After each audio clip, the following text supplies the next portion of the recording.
Muy buenas noches.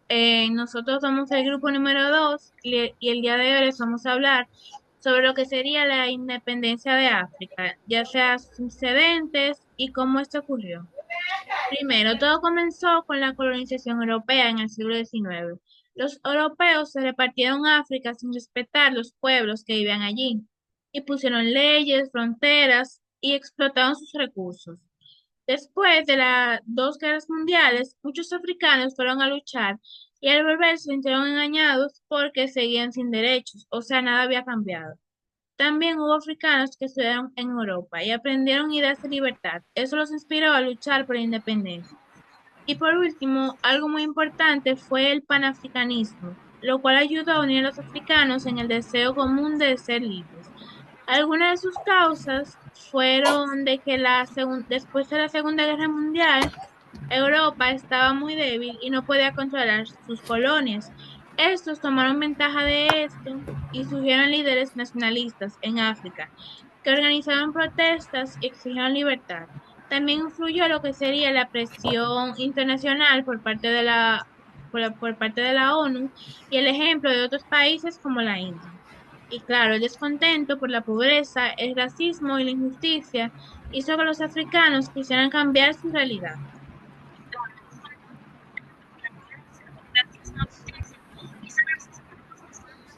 En la Segunda Guerra Mundial también influyó en la independencia de África, ya que al ser eso ayudó a debilitar las potencias que tenían Europa en África, que quedaron económicamente afectadas y con menos capacidad para mantener el control sobre sus colonias. Muchos africanos que participaron en la guerra regresaron con nuevas ideas sobre libertad y derechos, en lo que fortaleció el movimiento anticolonialista. Además, el surgimiento de la ONU, la presión internacional a favor de la autodeterminación impulsaron la descolonización. Como resultado, en las décadas siguientes, gran parte del continente africano había ya logrado la independencia. Bueno, los movimientos de resistencia han existido a lo largo de la historia en respuesta a diversas formas de operación o opresión, ya sea políticas, sociales, económicas o coloniales. A continuación les estaré presentando algunos de los movimientos de resistencia más significativos y sus líderes emblemáticos. Resistencia contra el colonialismo europeo. Los movimientos han sido las luchas e independencia en África y Asia en los siglos XIX y XX, cuyos líderes emblemáticos serían Mahatma Gandhi, que lideró una resistencia pacífica contra el dominio británico. Otro sería Kwame Nkrumah, que fue el primer líder africano en lograr la independencia de una colonia en 1957. Y por último, Ho Chi Minh, que encabezó la lucha contra el colonialismo francés y luego contra Estados Unidos. Otro movimiento sería la resistencia contra el apartheid, que fue un movimiento con la lucha contra el sistema de segregación racial en Sudáfrica, cuyo líder emblemático fue Nelson Mandela, que fue un líder que fue un líder del Congreso Nacional Africano, que pasó 27 años en prisión por su lucha y luego fue el primer presidente negro en Sudáfrica.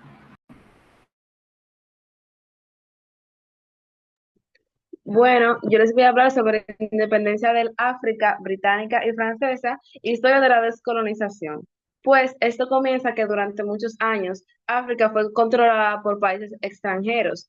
Estos peleaban por sus pueblos y estos países se llevaron muchos recursos, impusieron leyes y dejaron a un lado las culturas africanas.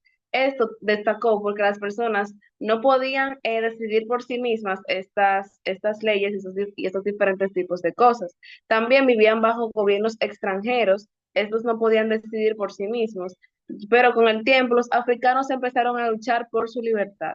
Al principio estas luchas eran pequeñas, estas luchas eran locales, ya que eran pocos los que exigían sus derechos, pero con el tiempo se hicieron más fuertes. Cada vez las personas querían ser libres y tener su propio gobierno. Muchos líderes africanos empezaron a organizar movimientos para defender esta independencia que quería África llegar y no iban a rendirse tan fácilmente. ya que estos se destacaban por nunca rendirse y luchar hasta el final. También, luego de la Segunda Guerra Mundial, Europa quedó muy débil, ya que no podía controlar fácilmente sus colonias. Además, muchos africanos que habían peleado en la guerra regresaron con nuevas ideas para ellos. Se dieron cuenta que también tenían derecho a la libertad y por eso lucharon hasta el final al darse cuenta de esto. Así empezó una nueva etapa africana. En las colonias también, como Ghana o Nigeria, las independencias se logró en su mayoría con acuerdos, aunque en algunos lugares hubo violencia. Ah, yo les voy a hablar sobre el neocolonialismo en África y las consecuencias de la independencia africana.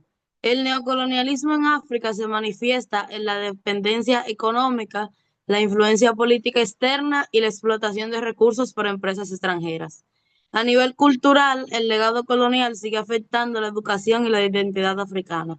A pesar de que la independencia en el siglo XX, los países africanos se enfrentan inestabilidad política, desigualdad económica y una fuerte influencia extranjera. Las fronteras artificiales, la corrupción y la dependencia de ayuda externa dificultan también el desarrollo de su autonomía. Y para superar estos desafíos, África debe fortalecer sus instituciones, diversificar sus economías y fomentar su identidad cultural.